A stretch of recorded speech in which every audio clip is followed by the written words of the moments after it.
ಸರ್ಕಾರಕ್ಕೊಂದು ಮನವಿ, D K ಸಾಹೇಬರು, ಯೋಗೇಶ್ವರ್ ಸಾಹೇಬರು ದೊಡ್ಡ ಮಟ್ಟದಲ್ಲಿ ಏನಾದರೂ ಅನುದಾನ ಮಾಡಿ ಆ ಮಕ್ಳಿಗೊಂದು ದಾರಿದೀಪ ಮಾಡಬೇಕು. ಅವ್ರ ಎಜುಕೇಷನ್ಗಾಗಲಿ, ಇನ್ನೊಂದಕ್ಕಾಗಲಿ, ಮತ್ತೊಂದಕ್ಕಾಗಲಿ ಅವ್ರಿಗೆ ದಾರಿದೀಪವಾಗಿ ಅವ್ರು ನಿಲ್ಲಬೇಕು. ಅದು ಅಪಾಯದ ಜಾಗ ಅನ್ನೋದು ಗೊತ್ತಿದ್ದು ತುಂಬ ಕೇರ್ಲೆಸ್ ಆಗಿ ಯಾರೋ ಒಬ್ಬ ಹೋಮ್ ಗಾರ್ಡೋ ಇನ್ನೊಬ್ಬ ಮತ್ತೊಬ್ಬ, ಇದು ತುಂಬಲಾರ್ದ ನಷ್ಟ. ಅಂಥದ್ರಲ್ಲಿ ದಯವಿಟ್ಟು ಏನಾದರೂ ಒಂದು ದೊಡ್ಡ ಮನ್ಸು ಮಾಡಿ ಆ ಮಕ್ಳಿಗೆ ಏನಾದ್ರು ಜೀವನಾಂಶನೋ ಏನೋ ಒಂದು ಮಾಡಿಕೊಟ್ಟು ಅವ್ರ ಎಜುಕೇಷನ್ಗೆ ಹೆಲ್ಪ್ ಆಗೋ ಥರ ನಡ್ಕೋಬೇಕು. ದಯವಿಟ್ಟು ಇದೊಂದು ಮಾಡಿಕೊಡಿ. ದಯವಿಟ್ಟು ಸರ್ಕಾರ ಇದ್ರ ಬಗ್ಗೆ ಹೆಚ್ಚಿನ ಗಮನ ವಹಿಸಿ ಇದಕ್ಕೇನಾದ್ರು ಒಂದು ಶಾಶ್ವತ ಪರಿಹಾರ ಅನ್ನೋ ರೀತಿಯಲ್ಲಿ ಏನಾದ್ರು ಒಂದು ದೊಡ್ಡ ಮಟ್ಟದಲ್ಲಿ ಮಾಡಿಕೊಡ್ಬೇಕು.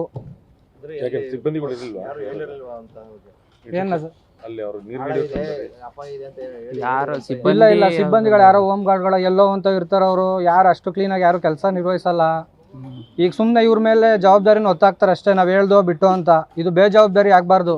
ದಯವಿಟ್ಟು ಇದು ಸಾವು ನೋವಿನ ಪ್ರಶ್ನೆ. ದಯವಿಟ್ಟು ದೊಡ್ಡ ಮಟ್ಟದಲ್ಲಿ ಇದಕ್ಕೇನಾದರೂ ಒಂದು ಪರಿಹಾರ ಘೋಷಿಸಬೇಕು. ಆ ಮಕ್ಳಿಗೆ ಏನಾದ್ರು ಜೀವನಾಂಶ ರೂಪಿಸಿ ಅವರ ಎಜುಕೇಷನ್ಗೆ ತುಂಬ ದೊಡ್ಡ ಮಟ್ಟದಲ್ಲಿ ಹೆಲ್ಪ್ ಮಾಡಬೇಕು. ದಯವಿಟ್ಟು ಇದನ್ನು ಸರ್ಕಾರ ಇದು ಅನ್ನೋದನ್ನ ಬಿಟ್ಟು ದಯವಿಟ್ಟು ಇದನ್ನೊಂದು ಹೆಲ್ಪ್ ಮಾಡಿಕೊಡಿ. ಆ ಮಕ್ಳಿಗೊಂದು ದಾರಿದೀಪ ಮಾಡಿಕೊಡಿ. ಕಿರಣ್ ಅಂತ ಕೊಲಿಗು. ಹಾಂ, ಇದು ಆ್ಯಕ್ಚುಲಿ ಡಿ ಕೆ ಶಿವಕುಮಾರ್ ಕ್ಷೇತ್ರ ಸರ್ ಅವ್ರದ್ದೇ ಆಗಿರೋದ್ರಿಂದ ತುಂಬ ದೊಡ್ಡ ಮಟ್ಟದಲ್ಲಿ ಏನಾದರೂ ಒಂದು ಹೆಲ್ಪ್ ಮಾಡಬೇಕು. ಮಕ್ಳಿಗೆ ಎಜುಕೇಷನ್ಗೆ ಒಂದು ದಾರಿದೀಪ ಮಾಡಿಕೊಡ್ಬೇಕು ಅವರು. ನಾವು ನಿನ್ನೆ ಬೆಂಗಳೂರಿಂದ ಕಬ್ಬಾಳಿಗೆ ಹೋಗಿ ದೇವಸ್ಥಾನ ಮಾಡ್ಕೊಂಡು ಬೀಗರ ಊಟ ಇತ್ತು. ಬೀಗರ ಊಟ ಮುಗಿಸ್ಕೊಂಡು ಅಲ್ಲೇ ಕಬ್ಬಾಳಲ್ಲಿ ಅಲ್ಲಿ ಊಟ ಮಾಡಿಕೊಂಡು ಹಿಂಗೆ ಬೆಂಗಳೂರು ಕಡೆ ಬಂದ. ಅಲ್ಲಿಂದ ಮುತ್ತತ್ತಿ ಇತ್ತಲ್ಲ, ಅಲ್ಲಿ ಸ್ವಲ್ಪ ಪೂಜೆ ಮಾಡಿಸ್ಕೊಂಡು ಹಂಗೆ ಹೊಂಟೋಮ್ಮ ಅಂದ್ಬಿಟ್ಟು ಹೋದ. ಅಲ್ಲಿ ಕಾವೇರಿ ನದಿಯಲ್ಲಿ ಹೋಗಿ ಪೂಜೆ ಮಾಡಿ ಮುಖ ತೊಳಿಕ್ಕೆ ಹೋಗಿ ಕಾಲು ಜಾರಿ ಹಂಗೆ ಆಟ ಆಡ್ತಾ ಕಾಲು ಜಾರಿ ಬಿದ್ದು ಎಲ್ಲ. ಎಷ್ಟು ಜನ ಬಂದಿದ್ದಾರೆ? ಒಟ್ಟು 6 ಜನ. ಏನೇನಾಗಬೇಕು ನಿಮಗೆ? ನಮಗೆ ಅಕ್ಕ ಒಬ್ಬಳು, ಮನೆಯವರು ವೈಫ್ ಒಬ್ಬಳು, ಮಗಳೊಬ್ಬಳು, ಮತ್ತು ನಮ್ಮ ಅಕ್ಕನ ಮಗಳು, ಫ್ರೆಂಡ್, ಕಾರ್ ಡ್ರೈವರ್ ಮಾಮೂಲಿ. ಅವ್ರು ಕಾರ್ ಡ್ರೈವರ್ ನಿಮ್ಮ ಫ್ರೆಂಡ್ ಅವರು? ಹ್ಞೂ, ಫ್ರೆಂಡ್. ಏನಾಯಿತು ಅವಾಗ ಟೈಮಲ್ಲಿ ಅಂತ? ಅದೇ ಬಿದ್ದೋದ್ರಲ್ಲ, ಆವಾಗ ನಮ್ಮ ಫ್ರೆಂಡು ಕಾರ್ ಡ್ರೈವರು ಎಳಕ್ಕೆ ಹೋದರು. ಎಳಕ್ಕೆ ಹೋದಾಗ ಹಿಂದೆ ನಾನು ಮುಳುಗ್ಬಿಟ್ಟಿದ್ದೆ. ಆಮೇಲೆ ಯಾರೋ ಬಂದು ಹೇಳಿದ್ರು, ನಾನು ಬದುಕೊಂಡು ಇದ್ದವರೆಲ್ಲನೂ ಎಳಕ್ಕೆ ಹಾಕ್ಬೋದು. ಫಸ್ಟ್ ಯಾರು ಮುಳುಗ್ತಾ ಇದ್ರು? ನಮ್ಮ ಅಕ್ಕ, ಚಿಕ್ಕಕ್ಕ. ಅದೇ ಆಟ ಆಡ್ತಾ ಇರ್ತಾರೆ 4 ಜನ. 4 ಜನ. ಹೆಂಗಾಯ್ತು ಅದು ಪೂಜೆ ಮಾಡುವಾಗ ಪೂಜೆ ಮಾಡ್ಬಿಟ್ಟು ಹೋಗಿ ಅಲ್ಲಿ ಆಟ ಆಡ್ತಿದ್ರು. ಆವಾಗ ನಮ್ಮ ಅಕ್ಕ ಚಿಕ್ಕಕ್ಕ ಜಾರ್ ಬಿದ್ದುಬಿಟ್ರು. ಅವ್ರು ಬಿದ್ದು ಅಂದ್ಬಿಟ್ಟು ನಮ್ಮ ವೈಫ್ ಎಳಕ್ಕೆ ಹೋದ್ರು.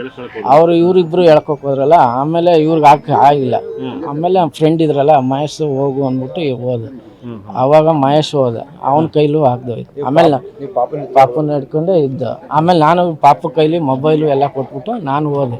ನಾನು ಮುಳುಗ್ಬಿಟ್ಟೆ. ಆಮೇಲೆ ಅಲ್ಲಿ ಮೀನು ಹಿಡಿತೀಯ ಹಬ್ಬ ಒಂದು ಹೇಳಿದ ಸೇವ್ ಮಾಡಿ. ಅದು ಹಳ್ಳ ಆಗಿತ್ತ ಏನೋ ಗೊತ್ತಿಲ್ಲ, ನೋಡಿಲ್ಲ ನಾನು. ಅಂದ್ರೆ ಅವ್ರು ಈಜ್ಬೇಕಾದ್ರೆ ಇಷ್ಟಿತ್ತು ನೀರು, ಇಷ್ಟೇ ಐತದ ಸರ್ ಮಂಡಿಗೆ. ಅದು ಕಾಲು ಜಾರ್ ಬಿದ್ದದ್ರಿಂದ ಹಂಗಾಗಿದೆ. ನಾವು ಜಯ ಬೇಡ್ರಿ ಚನ್ನಪಣ್ಣ ನಾವು ಕೂಲಿ ಕೆಲಸ ಮಾಡೋದು. ತರಕಾರಿ ಅಂಗಡಿ, ಸೊಪ್ಪು ತರಕಾರಿ ಮಾಡ್ತೀವಿ. ಈಗಿರೋದು ಅಲ್ಲೇ ಬೆಂಗಳೂರಲ್ಲೇ ಇದ್ದದ್ದು. ಇಲ್ಲಿ ಫಂಕ್ಷನ್ ಇದೆ ಬ್ಯಾಡ್ರಿಯಲ್ಲಿ, ಸ್ವಂತ ಊರು.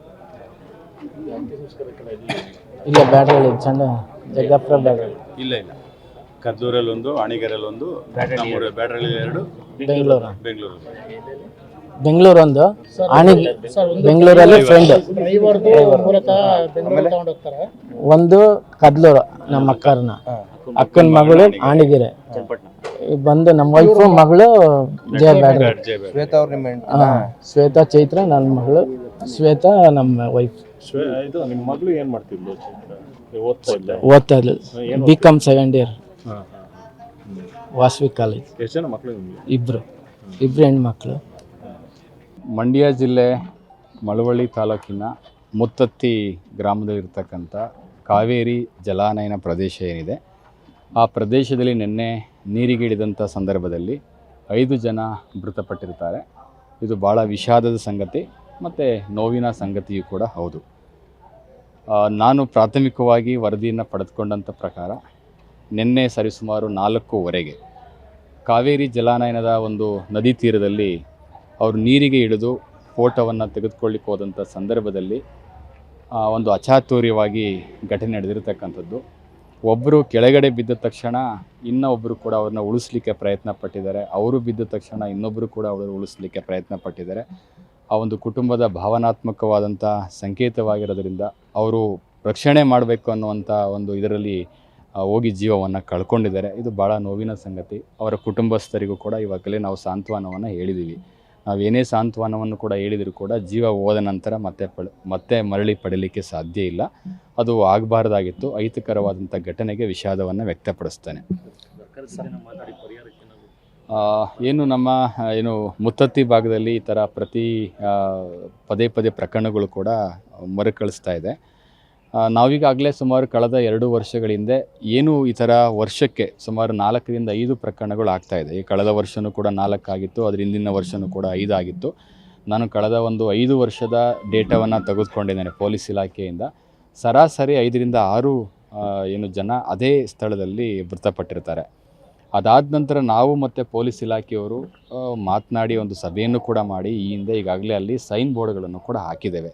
ಇದು ಅಪಾಯಕಾರಿ ಸ್ಥಳ, ಯಾರಿಗೆ ನೀರಿಗೆ ಇಳಿತಾ ಇರ್ತಕ್ಕಂಥವ್ರು ದಯವಿಟ್ಟು ಮುಂದೆ ಹೋಗಬಾರ್ದು ಅನ್ನೋ ಸೈನ್ ಬೋರ್ಡ್ಗಳು. ಮತ್ತು ನಮ್ಮ ಹೋಮ್ ಗಾರ್ಡನ್ನು ಕೂಡ ಒಬ್ಬರನ್ನ ಅಪಾಯಿಂಟ್ ಮಾಡಿದ್ದೀವಿ. ಸೊ ನಾನು ಅದನ್ನು ಕೂಡ ಕೇಳಿದೆ. ನಮ್ಮ ಹೋಮ್ ಗಾರ್ಡು ಕೂಡ ಅಲ್ಲಿ ಇದ್ದರು ಮತ್ತು ಟೆಂಪಲ್ ಹತ್ರ ಹೋಗಿದ್ರು ಅಂತೇಳಿ. ಬಟ್ ಏನೇ ಆದರೂ ಕೂಡ ಜನಕ್ಕೆ ನನ್ನ ವಿನಂತಿ ಅಷ್ಟೇ, ಸಾರ್ವಜನಿಕರು ಅಲ್ಲಿ ಪೂಜೆಗೆ ಬಂದಂಥ ಸಂದರ್ಭದಲ್ಲಿ ಪೂಜೆ ಮುಗಿಸ್ಕೊಂಡು ಆ ಒಂದು ಸ್ಥಳಕ್ಕೆ ಹೋಗಿ ನೀರಿಗೆ ಇಳಿಯೋ ಅಂಥದ್ದನ್ನು ಆದಷ್ಟು ಕಡಿಮೆ ಮಾಡಬೇಕು. ಯಾಕೆ ಅಂದರೆ ನಾನು ಅಲ್ಲಿ ಪರಿಶೀಲನೆ ಮಾಡೋದಂಥ ಸಂದರ್ಭದಲ್ಲಿ ತುಂಬ ಆಳವಾಗಿರ್ತಕ್ಕಂಥ ಸ್ಥಳ ಜನಕ್ಕೆ ಗೊತ್ತಾಗೋದಿಲ್ಲ. ನೀರಿದ್ದಾಗ ಅವರು ಇದೇ ಮಟ್ಟದಲ್ಲಿದೆ ಅಂತ ಭಾವಿಸ್ಕೊಂಡು ನೀರಿಗೆ ಇಳಿತಾರೆ. ಅದು ಅತತ್ರವಾಗಿ ಅದು ತುಂಬ ಆಳವಾಗಿದ್ದಾಗ, ಡೀಪ್ ಇದ್ದಂಥ ಸಂದರ್ಭದಲ್ಲಿ ಆ ಥರ ಘಟನೆಗಳಾಗಿರ್ತಕ್ಕಂಥದ್ದು. ಈ ಹಿಂದೆ ಆಗಿರುವಂಥ ಎಲ್ಲ ಘಟನೆಗಳು ಕೂಡ ಈ ಥರ ಒಂದು ಅಚಾತುರ್ಯವಾಗಿ ನಡೆದಿರ್ತಕ್ಕಂಥ ಘಟನೆಗಳು. ಅರಿವಿನ ಕೊರತೆಯಿಂದ ನೀರು ಮಟ್ಟ ಇಷ್ಟಿಲ್ಲ ಅಂತೇಳಿ ಭಾವಿಸ್ಕೊಂಡು ಇಳಿದಂಥ ಸಂದರ್ಭದಲ್ಲಿ ಆಗಿರೋ ಅಂಥದ್ದು. ನಾನು ಸಾರ್ವಜನಿಕರಲ್ಲಿ ವಿನಂತಿ ಮಾಡ್ಕೊಳ್ಳೋದಿಷ್ಟೇ, ಜೀವನ ಅನ್ನೋಂಥದ್ದು ಭಾಳ ಅಮೂಲ್ಯವಾಗಿರೋ ಅಂಥದ್ದು. ನೀರಿಗೆ ಇಳಿಯುವಂಥ ಸಂದರ್ಭದಲ್ಲಿ ಆದಷ್ಟು ಕೂಡ ಒಂದು ಜಾಗರೂಕರಾಗಿರಬೇಕು ಅಂತ ನಾನು ವಿನಂತಿಯನ್ನು ಕೂಡ ಮಾಡ್ಕೋತೇನೆ. ಹೋಮ್ ಗಾರ್ಡ್ಸ್ ಅಲ್ಲಿ ಏನಾದರೂ ಎಚ್ಚರಿಕೆ ಕೊಟ್ಟಿದ್ರೆ ಅವ್ರಿಗೆ ಹೋಗಬೇಡಿ ಅಂತ ಹೇಳಿದ್ರೆ ಅಟ್ಲೀಸ್ಟ್ 5 ಜೀವ ಉಳಿತಿತ್ತು. ನಾನು ಅದು ಪೊಲೀಸ್ ಇಲಾಖೆಗೆ ಹೇಳಿದ್ದೀನಿ ಒಂದು ಪ್ರಾಥಮಿಕವಾದ ತನಿಖೆಯನ್ನು ಮಾಡಲಿಕ್ಕೆ. ನಿನ್ನೆ ಅವರು ಹೋಮ್ ಗಾರ್ಡ್ ಇದ್ದರು ಅಂತ ನನಗೆ ಮಾಹಿತಿ ಬಂದಿದೆ. ನಾನು ಕೂಡ ಮಾತಾಡಿದೆ. ಹೋಮ್ ಗಾರ್ಡ್ ಅವರು ಇದ್ದರು, ಎಲ್ಲಿದ್ದರು, ಮಾಹಿತಿ ಕೊಟ್ಟಿದ್ದಾರಾ ಇಲ್ವಾ ಅನ್ನೋದ್ರ ಬಗ್ಗೆ ನಾನು ತಿಳ್ಕೊಳ್ತೇನೆ. ಮತ್ತು ನಾವು ಆಗಲೇ ಸೈನ್ ಬೋರ್ಡು ಕೂಡ ಹಾಕಿದ್ದೇವೆ. ಸೊ ಇವೆಷ್ಟೆಲ್ಲ ಮಾಡಿದರೂ ಕೂಡ ನನ್ನ ವಿನಂತಿ ಇಷ್ಟೇ, ಸರ್ಕಾರದ ವತಿಯಿಂದ ಏನೆಲ್ಲ ಕಾರ್ಯಕ್ರಮಗಳು ನಾವು ಪೂರ್ವ ಮುಂಜಾಗ್ರತಾ ಕ್ರಮವನ್ನು ಕೈಗೊಳ್ಳಬೇಕು, ಖಂಡಿತವಾಗಲೂ ಕೂಡ ಕೈಗೊಳ್ತೇವೆ. ನಾನು ಮತ್ತೆ ಶೀಘ್ರವಾಗಿ ಇನ್ನೊಂದು ಸಭೆಯನ್ನು ಕರೆದು ಪೊಲೀಸ್ ಇಲಾಖೆ ಮತ್ತು ನಾವು ಸಭೆಯನ್ನು ಕರೆದು ಅಲ್ಲಿ ಇನ್ನೂ ಹೆಚ್ಚಿನದಾಗಿ ಸೈನ್ ಬೋರ್ಡ್ಗಳನ್ನು ಹಾಕೋ ಅಂಥದ್ದಿರ್ಬೋದು, ಅಥವಾ ಹೆಚ್ಚುವರಿಯಾಗಿ ಯಾರಾದರೂ ನಮಗೆ ಹೋಮ್ ಗಾರ್ಡ್ಗಳು ಇನ್ನೂ ಹೆಚ್ಚು ಅಪಾಯಿಂಟ್ ಮಾಡಬೇಕಂದ್ರೆ ಅದ್ರ ಬಗ್ಗೆಯೂ ಕೂಡ ಸೂಕ್ತ ಕ್ರಮವನ್ನು ಕೈಗೊಳ್ತೇವೆ.